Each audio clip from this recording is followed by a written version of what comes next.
అవి సహజంగా ఉంటుందంటనా. ఎప్పుడున్నా ఇదివరకు తెలుగుదేశం వాళ్ళు కూడా అంతే. 3 ఏళ్ల దాకా పెద్ద ఎవడు రాలేదు. చంద్రబాబు అరెస్ట్ తర్వాతనే దిగడం బిగిన్ చేశారు. అది కూడా లోకేష్ పాదయాత్ర తర్వాత బిగిన్ అయింది. అట్లాంటి బ్రేక్ త్రూ వచ్చేదాకా నడుస్తుంటది ఈలో పరిస్థితి.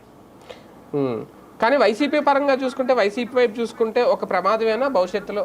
ఇంకా ఈ 4 ఏళ్లలో బయటకు వచ్చి మాట్లాడే వాళ్ళే ఉండరు, ఈ కేసుల వల్ల భయపడతారు. ఇంకా ఎవరు ఆగుతున్నారు? ఎవరు తగ్గుతున్నారు? రోజా మాట్లాడడం మానేసిందా? పెద్దిరెడ్డి విమర్శించడం మానేశాడా?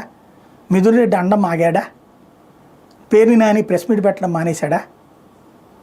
ఎవరు తగ్గుతున్నారు? అంటే ఎంతకుముందు అంత యాక్టివిటీ లేనట్టుంది కదండి. అప్పుడేంటి, రోజు వాళ్ళు తిడుతున్నారు, ఇలా ఆన్సర్ చెప్పాలి. ఇప్పుడు వీళ్ళకేముంది పని పెద్దగా? ఓన్లీ ఇది ఒకటే కదా విమర్శ. నువ్వేం చేయట్లేదు. ఇప్పుడు వాళ్ళ మండల్లో ఉందండి, రచ్చ చేస్తున్నారు కదా. ఆగారా ఏమన్నా భయపడిపోయి? బొత్స సత్యనారాయణ ఆగాడా? లేకపోతే ఆవిడ పేరేంటి వరదు కళ్యాణి ఆగిందా? ఎవరు ఆగుతున్నారు? కాకపోతే ప్రచారం రావట్లేదు అంతే, అంతమించి ఏం లేదు.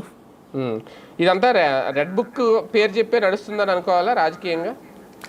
ఒకటి జరిగే గ్రౌండ్ లెవెల్ పరిణామాల్లో ఒక ఎజెండా నడుస్తుంది. తెలుగుదేశాన్ని మళ్ళీ కోలుకొనికుండా చేయాలని జగన్మోహన్ రెడ్డి అనుకున్నాడు. మధ్యలో జనసేన వచ్చి తన తెలుగుదేశాన్ని కాపాడింది. ఇప్పుడు వైసీపీకి అట్లా కాపాడేవాడు ఎవడూ లేడు కాబట్టి మేము తొక్కేద్దాం